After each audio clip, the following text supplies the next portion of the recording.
Hi friends, అందరు ఎలా ఉన్నారండి? బాగున్నారా? మా బతుకమ్మ సెలబ్రేషన్స్ చూడండి ఎలా చేసుకున్నామో. వరంగల్లో వేయి స్తంభాల గుడిలో చాలా బాగా జరుగుతాయండి. ఎవ్రీ ఇయర్ అసలు ఇక్కడికి మహిళా మూర్తులు అయితే ఎంతమంది వస్తారో తెలుసా? అసలు ఎంత కలర్ఫుల్గా ఉంటారో. అందరు బతుకమ్మల్ని తీసుకొని వాళ్ళు రెడీ అయ్యి రావడము, చిన్న పెద్ద లేదండి, ఎవరైనా ఆడుతూనే ఉంటారు. చూడండి అక్కడ స్టేజ్ పైన పిల్లలు చాలా బాగా చేశారు క్లాసికల్ డ్యాన్స్.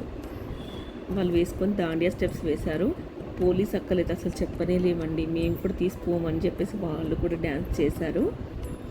ఒక్కొక్కళ్ళ బతుకమ్మల్ని చూసిన, వాళ్ళ డ్యాన్సులు చూసిన అసలు ఏజ్తో కూడా సంబంధం లేదు, అంత బాగా చేశారు. చూడండి ఎన్ని బతుకమ్మలు, ఇది ఒక సైడ్, ఇంకా అట్లా చాలా సైడ్స్లో చాలా మంది చేశారు. అసలు చాలా బాగుంది. అక్కడ బతుకమ్మలు ఎవరెవరు ఎంత పెద్దగా తెచ్చారు, ఎంత కలర్ఫుల్గా ఉన్నాయి, వాటికి తగ్గట్టు ప్రైజెస్ కూడా ఇచ్చారు. చాలా ఇంట్రెస్ట్గా చూపించారు.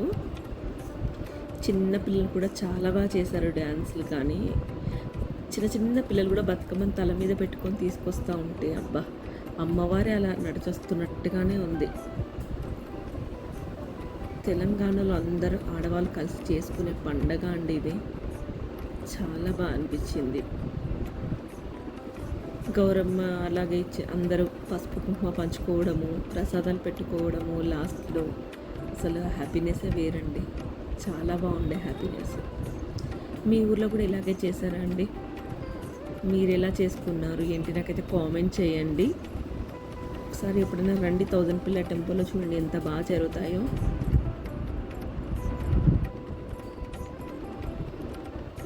చూస్తూనే ఉండేనండి. మీకు నచ్చితే నాకు కామెంట్ అయితే చేయండి. ఓకేనండి, బాయ్ అండి. చూడండి ఇంకా వీడియో చాలానే ఉంది.